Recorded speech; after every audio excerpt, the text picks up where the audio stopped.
The eviction notice was taped to her door, but Maya was in her kitchen, teaching herself to juggle with 3 bruised apples. Not because she'd lost her mind, but because she decided to find it again. 6 months ago, Maya Rodriguez had everything mapped out. Marketing director at a tech startup, engaged to her college sweetheart, saving for a house with a garden where she'd grow tomatoes like her grandmother. Life was a checklist and she was winning. Then came the layoffs. Then came the text from James, "I can't do this anymore." Then came the medical bills from her father's surgery. One by one, her carefully built life crumbled like a sandcastle at high tide. Happiness isn't what you find, it's what you choose to carry. She tried everything to escape the sadness. Binge-watching shows until her eyes burned. Scrolling through social media, watching everyone else's highlight reels. Sleeping 16 hours a day, hoping to wake up in a different life. Nothing worked. The pain followed her like a shadow, growing darker with each passing day. The breaking point came on a Tuesday. Maya sat in her car outside the unemployment office, mascara streaming down her face, when a little girl knocked on her window.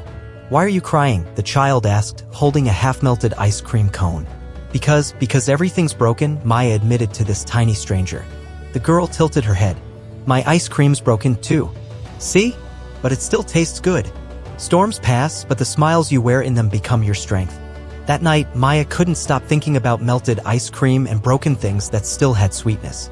She looked around her empty apartment, boxes half-packed, dreams half-dead, and made a decision that would change everything. She would try to be happy. Not tomorrow when things got better. Not next month when she found a job. Right now in the mess. Being happy doesn't mean life is perfect. It means you've decided to rise above the pain. It started small. She put on her grandmother's salsa music while packing boxes. She danced badly, laughed at herself, then danced worse. She found her old journal and instead of writing about her pain, she wrote 3 things that didn't suck. The sunset was nice. Her neighbor's dog still wagged when he saw her. The library was free. When the landlord called about the late rent, she answered with, "Hi, Mr. Chin. Lovely weather we're having." He was so confused he forgot to threaten eviction and ended up telling her about his grandson's piano recital. Every moment is a chance to smile, even if the world tells you not to. Maya started a game, finding joy in the worst moments. Job rejection email? She'd celebrate with a terrible dance. Ramen for dinner again? She'd eat it with her fanciest chopsticks and call it deconstructed pasta. Crying in the shower? She'd sing sad songs operatically until she couldn't help but laugh. People thought she was losing it. Her sister called, concerned. "Maya, you can't just pretend everything's okay." "I'm not pretending it's okay," Maya replied, making a fort out of moving boxes. "I'm choosing to be okay with it not being okay." The difference between falling and flying is often just perspective. The transformation wasn't overnight. There were still days when the weight crushed her, when getting out of bed felt like climbing Everest in flip-flops. But something had shifted. She wasn't waiting for happiness anymore. She was creating it, one small rebellion against despair at a time. At the food bank, she made friends by starting a joke contest in line. At job interviews, she brought homemade cookies, terrible ones, but made with love. When she had to move back with her parents, she threw a reverse housewarming party, giving away things to neighbors instead of receiving gifts. Joy isn't found at the end of your problems.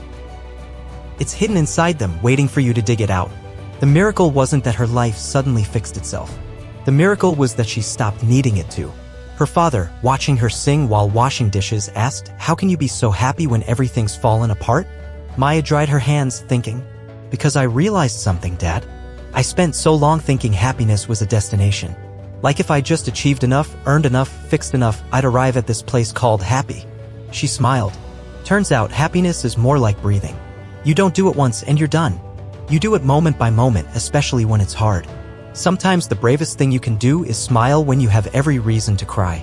3 months later, Maya got a job, not her dream job, but a job. She lived in a tiny studio apartment with a leaky faucet that she named Fernando.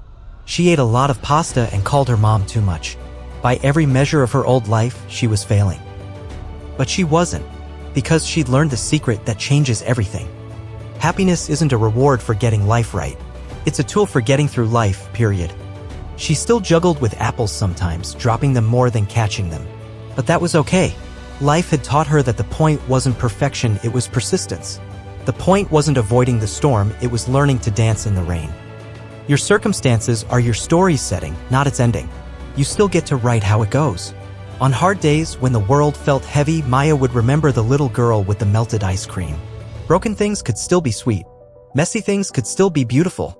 And a life that looked like failure could still feel like victory if you chose to see it that way.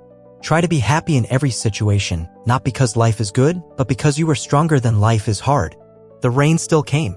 Bills still arrived. Dreams still had to adjust. But Maya had learned to smile in the storm, and that made all the difference. Because happiness wasn't about what happened to you. It was about what you decided to do with what happened to you. And today, like every today she'd ever have, she decided to choose joy.